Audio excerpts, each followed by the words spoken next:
In class last night, we came across a really interesting verse, John 5:37. And what's interesting about it is how the different translations try to nuance the Greek. It's fun to look at, so we'll look at it.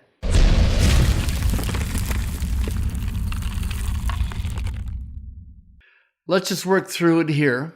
And the sending me Father. So, and the Father, the one who sent me, that one. And by the way, I remember in second grade, we used to have this big old poster on the wall with a man with two hats. And the whole point was you don't say the man, he. Well, my second grade teacher didn't know Greek, because when the subject of a sentence is a phrase, at the end of the phrase, you often get some kind of pronoun that repeats it. The man, he. In this case, it's the Father who sent me, that one. So the Father who sent me has witnessed concerning me. Then here's the phrase I want to look at.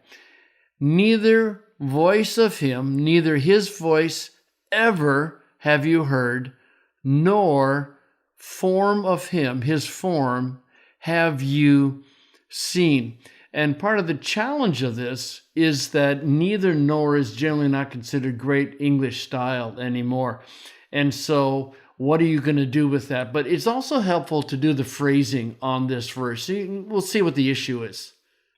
So we're going to go ute, that's your conjunction.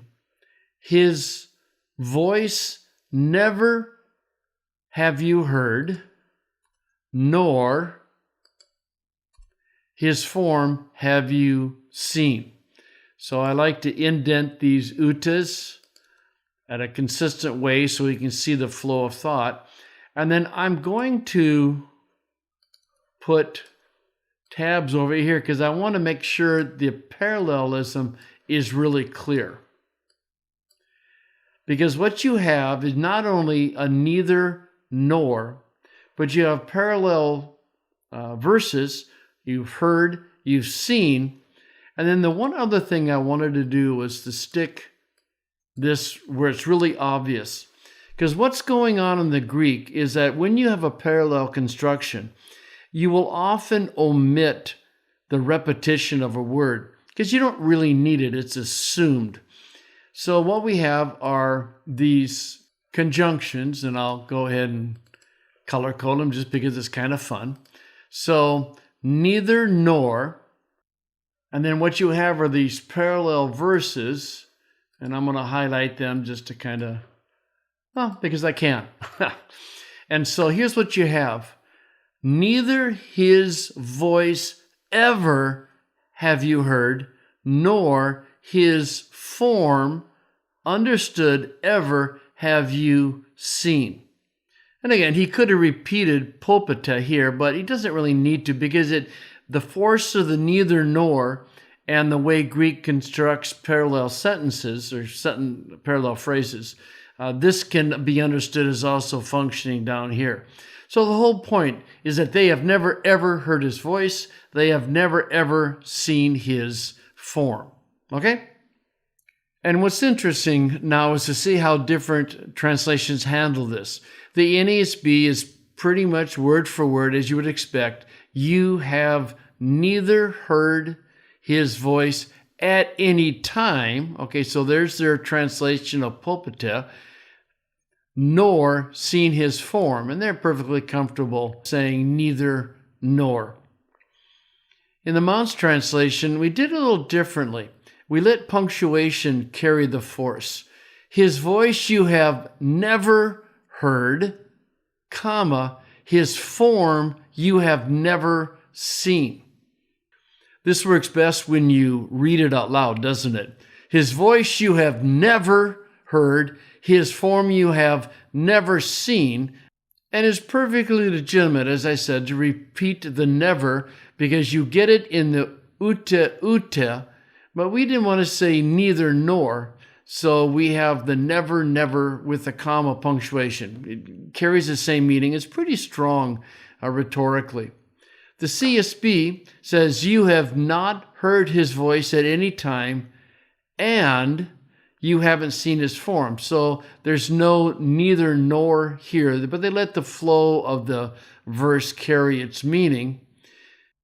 I'm not sure why they did not contract this form when they did contract it here. That's a little different for me. But anyway, in the NIV, it says, you have never heard his voice nor seen his form. So the nor carries the force of the never over. It's good. NRSV, you have never heard his voice or seen his form. So same construction, but they didn't want to use nor. It's an English stylistic thing. The Net Bible, it's interesting. It says, you people. And why? Well, because the verb is second person plural, but it's not expressed, and they felt it was important to express it. And as they say in their footnote, the word people is not in the Greek text, but is supplied to clarify the following verbs. So it's perfectly legitimate. You people have never heard his voice, nor seen his form at any time. Now, this is really interesting. This is the popete. And in English, when you have a series of phrases and that kind of phrase at the end, the force of it is that it carries over both of them. So what they're saying is that you people have never at any time heard his voice, and you have never at any time seen his form. So by putting it at the end, it does that for you. The NLT says, you have never heard his voice or seen him, and then face to face, which was an interesting interpretation of form. But you can see what they're all doing. They're working with this neither nor. They're trying to make it stylistically strong in English, and they want to keep the force of the ever with both phrases. So it's just a really interesting way to do things, or different ways of doing things in Greek translation.